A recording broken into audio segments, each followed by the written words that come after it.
الحمد لله على إحسانه وشكر الله على توفيقه وامتنانه، صلى الله على داعي إلى رضوانه نبينا محمد وعلى آله وأصحابه أجمعين. وبعد، بارك نشكر الله سبحانه وتعالى وكمتكيه صلاة سلام ومتموت محمد صلى الله عليه وسلم. نندليه katika kitabu cha 40 an-Nawawiyya cha Imam Abu Zakaria Yahya bin Sharaf al-Din an-Nawawi rahimahullahu ta'ala, na leo tunasoma hadithi ya 14. Anasema Imam an-Nawawi al-hadith ar-rabi' 'ashar, hadithi ya 14. عن ابن مسعود رضي الله عنه قال رسول الله صلى الله عليه وسلم: لا يحل دم امرئ مسلم إلا بإحدى ثلاث: الثيب الزاني، والنفس بالنفس، والتارك لدينه، المفارق للجماعة. رواه البخاري ومسلم. katika hadithi hii ya 14 Imam an-Nawawi anasema Ali ibn Mas'ud, kutoka kwa ibn Mas'ud, Abu Abdurrahman Abdullah ibn Mas'ud, ni mmoja katika wasomaji wa Qur'ani wazuri kile cha Mtume sallallahu alaihi wasallam. Bali Mtume sallallahu alaihi wasallam akasema anayetaka kusoma Qur'ani vile vilivyo kwa ufasaha, basi aangalie kiraa cha Abdullah ibn Mas'ud pamoja na Ubay ibn Ka'b. Wao walitajwa kwa ndio watu ambao mashaallah katika Qur'ani. Anasema sasa Abdullah ibn Mas'ud, qala Rasulullah sallallahu alayhi wasallam, amesema Mtume sallallahu alayhi wasallam: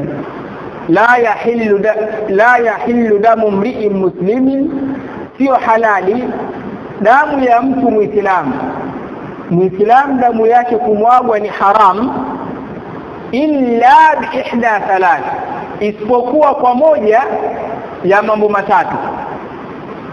Imekuja ayati kuelezea hurmatu damil muslim, heshima na nafasi ya damu ya Muislamu. Imekuja katika riwaya ya hadithi Mtume sallallahu alayhi wasallam asema: la zawalul ka'bati hujra ahwan 'inda Allah min iraqati dam imri'in muslim. Kuondolewa al-Kaaba, yani iwe moja mpaka kamalizika, basi ni jambo jepesi sana mbele ya Allah kuliko kumwaga damu ya mtu Muislamu. Katika riwaya nyingine imekuja kuondoka dunia na vilivyomo ahwan, ni jepesi zaidi kuliko kumwaga damu ya mtu Muislamu. Maana yake Muislamu ana nafasi kubwa sana. Sasa kuna mambo ambayo mtu hata kama ni Muislamu ikitokea ameyafanya, basi mambo hayo sheria inaruhusiwa mtu huyu kumwaga damu yake. Mambo hayo ni moja kati ya matatu. Jambo la kwanza akasema as-sayyibu zani. As-sayyib ni yule mtu ambaye ameshaoa au kuolewa kama ni mwanamke, alafu zani mzinifu.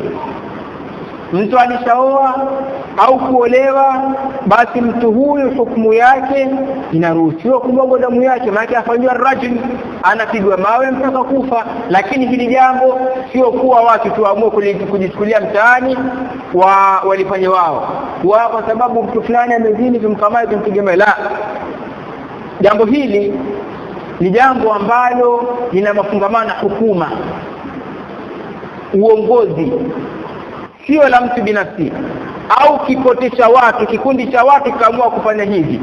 La, almuhim mtu sampuli ya kwanza as-sayyibu zani. Allah katika Qur'ani alipokuwa ameeleza yule ambaye hajaoa kuolewa asema: az-zaniyatu waz-zani fajlidu kulla wahidin minhuma 100 jalda wala ta'khudhukum bihima ra'fatun fi dinillah. Mzinifu wa kike na mzinifu wa kiume wapigwe mijeledi 100, fimbo 100, na wala isije kuchukulia huruma mkawa nayo mkaona kuacha. La, hao ni wale ambao hawakuoa au kuolewa. Ama kishakuwa ni sayyid, basi mtu huyu yatakikana ar-rajul hata al-maut. Lakini kama tulivyosema, hili jambo ni jambo ambalo lina mafungamano na uongozi, si mtu yoyote. Jambo la pili akasema: wa nafsu bin nafsi, na nafsi kwa nafsi. Maana yake man qatala qutila, anayeua anauliwa. Anasema Allah subhanahu wa ta'ala, ya ayyuhalladhina amanu kutiba alaykumul qisas, ya ayyuhalladhina amanu kutiba alaykumul qisas fil qatl, enyi watu mlioamini mmefaradhishiwa nyinyi kisasi fil qatl, katika kule kuuliwa kwenu. Na hapokuwa ameuliwa mmoja katika watu wako wa karibu, ndugu yako, basi unastahili kusimamia jambo la kisasi. Na hili pia isije ikawa faudha, maana yake ikawa ndugu yako kauliwa na wewe ukasema ngoja na mimi nitoke na upanga wangu safari mpaka kule, hapo mtauana tena. Kuna kanuni. Hili jambo pia ni jambo ambalo lina mafungamano na uongozi, si mtu yoyote. Maana mtu akisema kwa kuwa ndugu yangu kauliwa mimi nipige kisasi, akaamua kulipiza, yule mtu ambao namlipizia ana ndugu pia, na wao ndugu zake wataona kwa tumedhulumiwa sisi, kwa nini ndugu wetu uliwe? Mwisho wa siku inakuwa ni ugomvi baina ya familia mbili. Familia hii akikutikana na familia ile anauliwa, na familia ile akikutana na familia ile anauliwa. Lazima sharti zizingatiwe. Maana yake mtu asije akachukua tu sheria mkononi, kwa sababu kwa mimi nishafanya kitu fulani hata na mimi nilipize. Na katika kulipiza kisasi, hii kama tulivyosema ni jambo ambalo ni amru hukumia, jambo ambalo lina mafungamano na uongozi. Maana mtawala, kiongozi, yeye ndiye atakayesimamia jambo la kulipiza kisasi, lakini sio wewe kama wewe. Kiongozi ndo atasimamia jambo la kulipiza kisasi, kwa sababu kulipiza kisasi kunapatikana uhai kwa watu. Anasema Allah, walakum fil qisasi hayatu ya ulil albab, na kwenu nyinyi katika kulipiza kisasi kunapatikana uhai. Kwa nini? Kama ingekuwa hakuna kisasi, basi mtu ambaye alikuwa na nguvu na kawa, yeye ndio atakayeishi kwa raha duniani.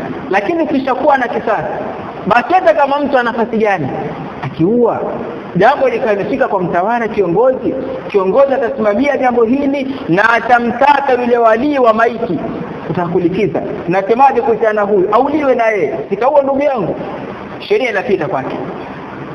Au atasema bwana kama ni hivyo basi msamaha atapewa, lakini atakikana atoe dia.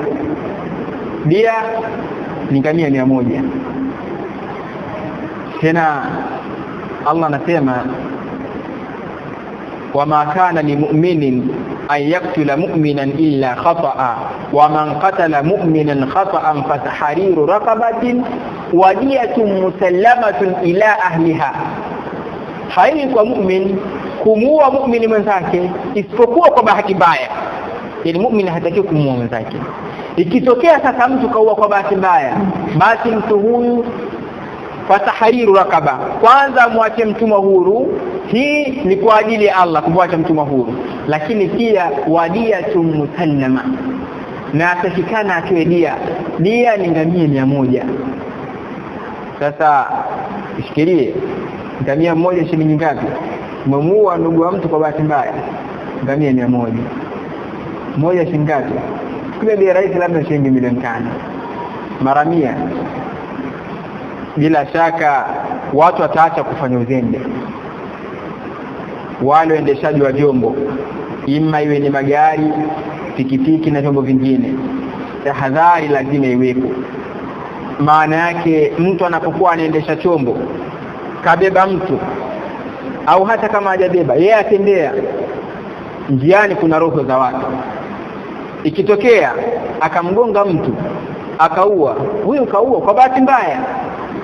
Kisheria huyu kaua kwa bahati mbaya, lakini dia inamhusu, isipokuwa wale ndugu wa maiti waseme kuwa bwana sisi tumekusamehe. Hata kisa ambacho huwa kinatajwa ni kuwa mmoja katika wanafunzi wa Sheikh Ibn Baz alimtembelea Sheikh Albani. Sheikh Ibn Baz yeye alikuwa ni kipofu, haoni, kwa hiyo hakuwa na uwezo kuendesha gari. Ama Sheikh Albani yeye alikuwa mashallah ni mwendeshaji wa gari mzuri, na gari yake ikiingia barabarani utajua kuwa umepata dereva. Basi baada ya kwenda kule kwa Sheikh Albani, yule kijana akatekeleza haja aliyotakiwa kutekeleza mpaka siku ya kuondoka. Sheikh Albani kwa sasa namtoa hapa nyumbani kwake kumsindikiza airport kwa ajili ya kurudi, lakini mwendo aliokuwa anakwenda nao ulikuwa ni mwendo mkali sana. Sheikh bin Baz yule kijana akamuuliza Sheikh Albani, mbona unaendesha mwendo mkali sana, hali ya kuwa Sheikh Abdul Aziz bin Baz amesema kuwa hii haifai kuendesha mwendo mkali kiasi hiki kwa sababu inaweza kusababisha madhara. Sheikh Albani akajibu kuwa hiyo ni fatwa ya watu ambao wasiweza kuendesha magari. Sheikh Albani bin Baz hajui kuendesha gari, kwa hiyo tuulize sisi tunaweza kuendesha magari. Almuhimu Sheikh bin Baz, Sheikh Albani baada kumjibu ile jibu, lakini kwa njia fulani ya masihara, sio kuwa labda alikuwa anamdharau, la hawakuwa kidharauliana, ila kuna ile hali fulani wajua watu wanapokutana, hata wale watu walikuwa level moja, kuna hali fulani ya kutaniana. Yule kijana akasema nimfikishie taarifa hii Sheikh bin Baz, akasema mfikishie. Baada ya kufikishwa Sheikh bin Baz ile taarifa, yeye akamwambia yule kijana, wewe anasema kwa nafaa kuendesha mwendo, hiyo ni fatwa ya watu ambao hawajui kutoa dia, ngoja siku akutane na ajali huyo mtu ndio atakuja. Almuhimu an-nafsu bin-nafsi, mtu atamfuli ya tatu akasema tariku lidini, mwenye kuacha dini yake, maana yake al-murtad, mwenye kutoka katika Uislamu, al-mufariqu liljamaa, mwenye kufarikiana na jamaa, mwenye kukhalifu kundi la Uislamu. Huyo mtu pia yatakikana vile vile ni auliwe, kwa sababu watu wanapokuwa katika jambo moja la Uislamu alafu yeye akaja akawafanyia farqa kwa batil, sio kwa haki. Maana sio kuwa watu ni Waislamu lakini wamekusanyika kwenye jambo la batil nikapingwa, ni watu wamekusanyika kwenye haki, yeye akaja akatofautisha baina yao, akawakhalifu wao katika ile haki yao na kwenda kwenye batil. Huyu mtu si kisheria anastahili kuuliwa, lakini hili jambo lote kama tulivyosema ni haki ya mtawala, haki ya kiongozi, si mtu yoyote kaona kuwa huyu amekwenda kinyume ya nini tu, hapana. Hili jambo lina mafungamano na mtawala. Asema Imam an-Nawawi rawahu al-Bukhari wa Muslim, hadithi imepokelewa na Imam al-Bukhari kadhalika na Imam Muslim rahimahumullah, wallahu a'lam. Subhanakallahumma bihamdik, ashhadu an la ilaha illa anta, astaghfiruka wa atubu ilayk.